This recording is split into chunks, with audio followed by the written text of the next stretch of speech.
sé si de oírla tanto o de utilizarlas tanto, no las hemos aprendido de memoria. Y una de ellas la escuchamos en esta tarde. Dar al César. ¿Ves? Probé mi punto. El que quiera ser el primero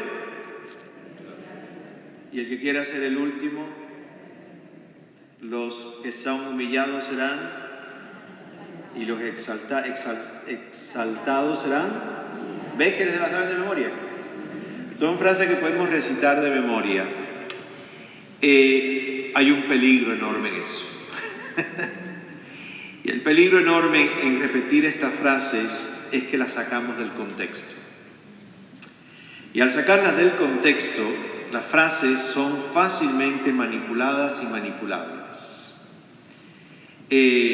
Solamente frases del Evangelio o de la palabra de Dios en general pueden ser dichas en el contexto. Fuera del contexto, la frase se convierte en un arma muy peligrosa y nos podemos equivocar enormemente. Porque Dios nunca habla fuera del contexto. Siempre Dios habla en una realidad. Y esa realidad es el contexto de las palabras y de las frases de nosotros en el Evangelio. Hace 3 domingos venimos escuchando parábolas muy parecidas, las 3 parábolas. Las 2 primeras tenían que ver con el viñedo y la tercera del domingo pasado, si recuerdan, era la parábola que utilizaba la imagen del banquete de bodas del hijo de un rey. Las 3 parábolas de los 3 últimos domingos comienzan diciendo: Jesús se dirigió a los sumos sacerdotes y a los ancianos o dirigentes del pueblo, los dirigentes religiosos del pueblo de Israel. Hoy el Evangelio no comienza con esa frase de los últimos 3 domingos. Hoy no es una parábola, hoy es una confrontación. Y una confrontación no con los sumos sacerdotes ni con los dirigentes del pueblo, es una confrontación hoy con los fariseos. Los fariseos no eran sacerdotes, no eran líderes grandes, políticos o religiosos del pueblo. Los fariseos básicamente era un movimiento dentro del laicado judío. Se consideraban gente profundísimamente religiosa, muy celosos y guardianes de la ley. La palabra fariseo en hebreo significa los que se habían separado del resto, se veían como los puros realmente de la fe judía. Chocan muchísimo con Jesús, Jesús choca muchísimo con los fariseos. Los fariseos incluso eran enemigos de los sumos sacerdotes, consideraban a los sacerdotes traidores a la fe de Israel porque el clero del templo se había vendido muchísimo al rey Herodes, Herodes se había vendido muchísimo a los romanos, consideraban que aquello estaba totalmente corrupto y por lo tanto ellos se separaban, se fariseaban del resto de los líderes y se consideraban realmente líderes muy puros, gente que vivía la fe muy limpia, al pie de la ley, dentro de sus poblados o ciudades donde habitaban los grupos fariseicos. Al final del Evangelio sabemos que fariseos, sumos sacerdotes y ancianos, todos se van a juntar y se van a confabular en contra finalmente de Jesús de Nazaret. Los que eran enemigos se convierten en socios en contra de Jesús. En el texto que leímos en esta tarde, los fariseos se acercan a Jesús y el Evangelio de Mateo dice claramente ¿para qué? Para de alguna forma ver cómo hacían caer a Jesús. Esa es la frase del Evangelio. No van directamente, envían a sus secuaces, esa es otra palabra muy fea que utiliza el Evangelio hoy, y sus secuaces comienzan el encuentro con Jesús tratando de alimentar el ego de Jesús, alabando primero a Jesús, elevando a Jesús. Lo único que los secuaces de los fariseos, y los fariseos no se acordaban de que Jesús es el único ser humano en la historia que no ha tenido ego. Por lo tanto, estaban perdiendo el tiempo en alabar a Jesús. El ego de Jesús por Jesús no tiene ego. Después que lo embadurnan de alabanzas y toda esta historia, lanzan la trampa.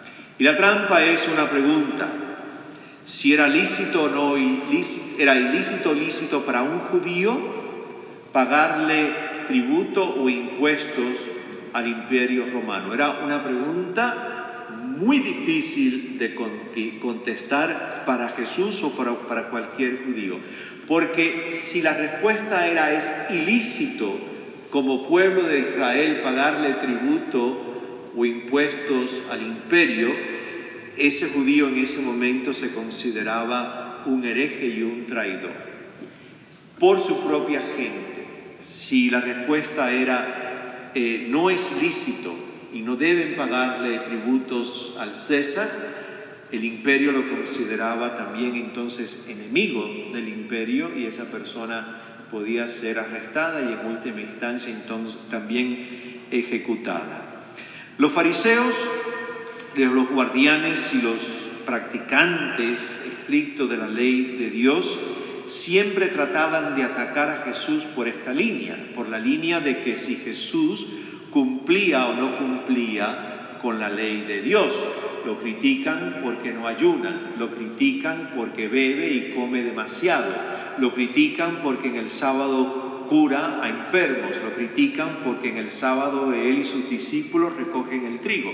Siempre es atracando a Jesús porque Jesús no cumple con la ley de Dios en la tradición judía. Por lo tanto, tratan siempre de desacreditar a Jesús delante del pueblo que lo seguía enormemente, el pueblo sencillo, los enfermos, los marginados, y siempre tratan los fariseos de alguna forma desacreditar a Jesús, colocándolo como un hereje y un traidor de la ley porque no la cumplía al pie de la letra.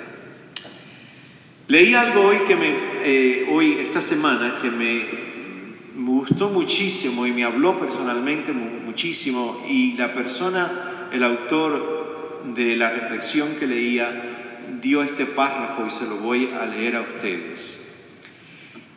Jesús rehusaba debatir. En un debate, el tema a debatir realmente no es el tema a debatir. Por eso Jesús nunca expresa su opinión. Jesús se limita a enseñar con parábolas, porque una forma de experimentar angustia es entrar en debates, disputas y desacuerdos. Nadie gana, todos se enojan y algunos hasta se enferman. El camino que Jesús nos enseñó es otro. Nos enseñó el camino de la comprensión, de llegar a comprender y a entender una verdad. Y termino la cita. Interesante, ¿eh? Sobre todo en el contexto actual. Cuando se debate un tema, realmente no se está debatiendo un tema. Cuando yo leí esa frase, inmediatamente mi pensamiento fue: lo que se está debatiendo son egos. No se están debatiendo temas. Se están debatiendo a ver quién gana, a ver si gano yo. Y la frase que más me gustó fue: Jesús lo que hizo fue enseñar, para que la persona en un camino llegase a conocer la verdad. Y enseñaba, una de sus formas era parábolas, una de las formas. Hoy Jesús enseña también en este texto que nosotros hemos escuchado, y no es una parábola. Jesús hoy enseña desenmascarando a los fariseos. No sé si ustedes conocen cómo se dice careta o máscara en griegos. ¿Saben cómo se dice? Hipócritas. Hipócrita significa máscara. Es una palabra en griego, no es un español. Nosotros la utilizamos, pero literalmente lo que significa es máscaras. Jesús hoy enseña quitándole las máscaras a los fariseos. No entra en peleas en esta querella que ustedes escucharon hoy en el Evangelio. La primera palabra con que se lanza es hipócritas, básicamente le está diciendo enmascarados, y simplemente lo que hace es quitarle la máscara. Ahora, ¿cómo hace eso? ¿Cómo Jesús desenmascara a los que llevan la hipócritas, a los que llevan la careta, que son los fariseos. Jesús lo hace con la famosa monedita. La monedita que él le pide que saquen del bolsillo. Ustedes se dan cuenta que Jesús no está entrando en un debate, Jesús no está peleando. Jesús le dice, no hay problema, enséñenme la moneda. Los fariseos se meten la mano en sus bolsillos. En aquella época no se usaba bolsillo, se usaba una bolsita, ¿no? Con un cinturón, abren el monederito y sacan la moneda. Entonces Jesús les dice, interesante, ¿quién está en esa moneda impresa? ¿Y qué le contestaron ellos? El César. No solamente la moneda que llevaban los fariseos judíos, los puros de la ley, llevaban una moneda que ya los hacía ¿qué?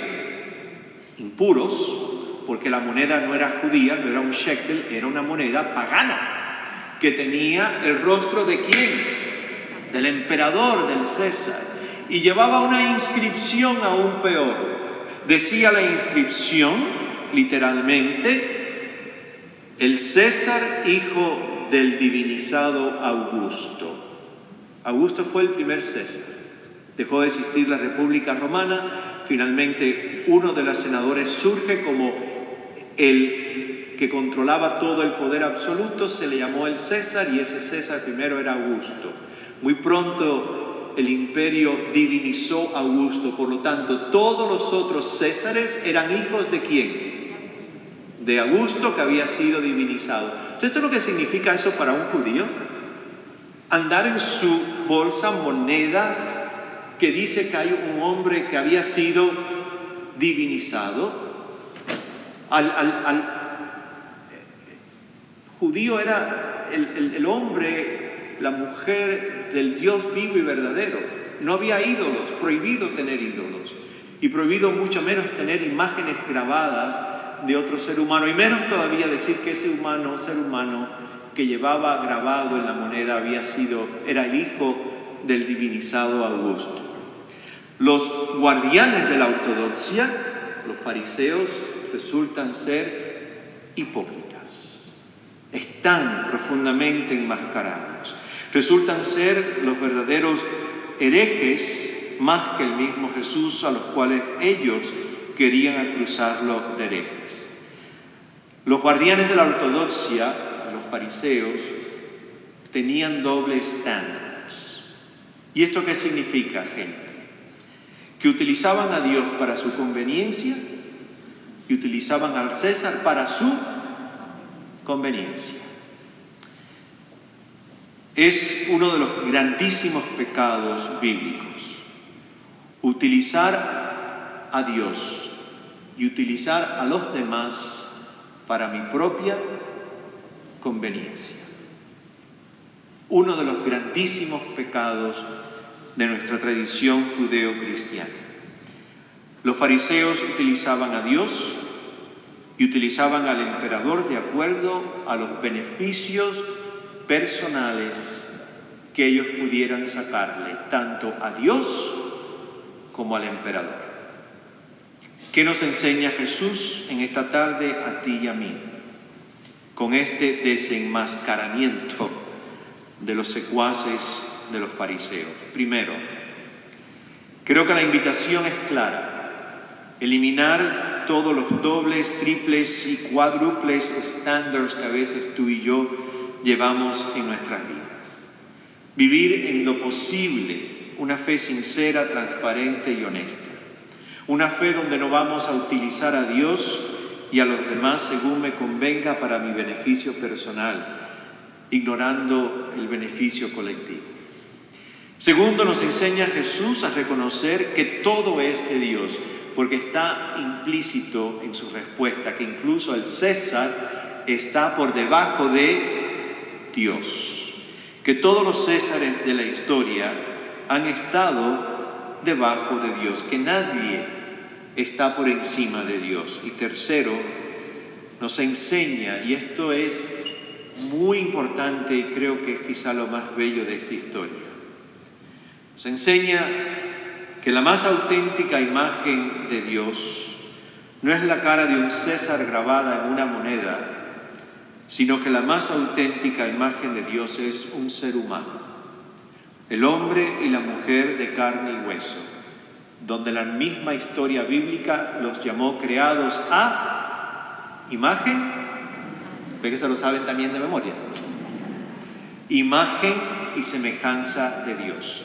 No el César en una moneda, sino el ser humano creado a imagen y semejanza de Dios, donde en ti y en mí y en todo ser humano habita el aliento, el ruá de ese Dios bueno y sencillo que para nosotros los cristianos nos ama tanto que se hizo carne humana. Por lo tanto, terminamos con una pregunta, gente. ¿Crees tú y creo yo, con todo el corazón, que como somos la imagen y semejanza de Dios, creemos entonces que de verdad le pertenecemos a Dios como hijos e hijas de Dios? ¿Sientes tú, en lo más profundo de tu ser, que le perteneces a Dios? Yo te invito al final de esta tarde, habiendo escuchado las 3 cosas que nos pide Jesús, jamás manipular a Dios ni a un ser humano para beneficio personal, recordarnos que todo, absolutamente todo, está bajo el reino de Dios, y recordarnos que la verdadera imagen de Dios somos tú y yo.